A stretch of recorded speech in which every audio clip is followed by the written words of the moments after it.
مظاہرین کی زیادہ تر تعداد نوجوانوں پر مشتمل ہے اور وہ کافی برہم ہیں۔ ان کا خیال ہے کہ وزیر اعظم بنجامن نیتن یاہو صحت اور معیشت کے اس بحران سے نمٹنے میں ناکام ہوئے ہیں۔ کچھ لوگ انہیں کرائم منسٹر پکار رہے ہیں۔ ہمارا وزیر اعظم بہت بدعنوان ہے اور ہم چاہتے ہیں کہ وہ عہدہ چھوڑ دے۔ یہ واضح ہے کہ یہاں سیاسی بحران ہے، ذاتی نظریات نہیں۔ مفاد کو سامنے رکھ کر اسے حل کیا جا رہا ہے جو کہ ملک کو تباہ کر رہا ہے اور کھائی میں دھکیل رہا ہے۔ مظاہرین میں نیتن یاہو کے مخالفین کے ساتھ ساتھ ایسے لوگ بھی شامل ہیں جو معاشی مسائل کی وجہ سے مالی امداد کا مطالبہ کر رہے ہیں۔ اگر عطیہ نہیں تو کم از کم یورپی ممالک کی طرح قرض ہی دے دیں۔ یہ تو وہ بھی نہیں کر رہے، کچھ تو کریں۔ وزیر اعظم کچھ اور کہتے ہیں جبکہ پارلیمنٹ سے کچھ اور ہی سامنے آیا ہے، دونوں میں کوئی مطابقت نہیں۔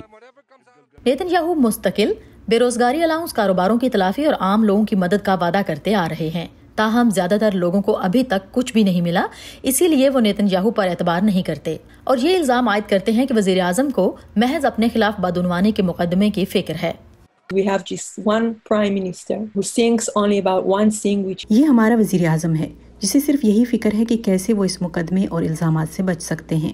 وہ خود ہی ہر بات کا فیصلہ کرتے ہیں اور اگر ہر ایک نہیں تو انہیں منتخب کرنے والوں کی بڑی تعداد ان کے کہے ایک لفظ پر بھی اعتبار نہیں کرتی۔ اسے لیڈرشپ کا بحران کہا جا سکتا ہے۔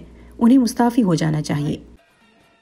اسرائیلی تجزیہ کاروں کا کہنا ہے کہ اس وبا نے نوجوانوں کے مستقبل پر اعتماد کو ڈاواڈول کیا ہے۔ ملک میں مجموعی طور پر بے روزگاری کی شرح 21% سے زیادہ اور نوجوانوں میں 30% کے قریب ہے۔ کورونا کے اس بحران نے ہر طرح کے مسائل کو جنم دیا ہے، چاہے وہ بے روزگاری ہو، کاروبار ہو، سفر ہو، پڑھائی ہو یا پھر لوگوں کے خواب، جیسا کہ کسی کو اپارٹمنٹ خریدنا ہے یا کچھ اور۔ لیکن اس بحران کی وجہ سے سب کچھ ختم ہو گیا ہے، اسی لیے لوگ مایوس ہو گئے ہیں۔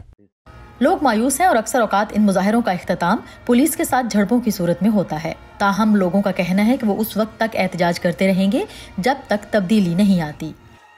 لنڈا گریڈسٹین کے ساتھ سعدیہ زبران جھا، وائس آف امریکہ۔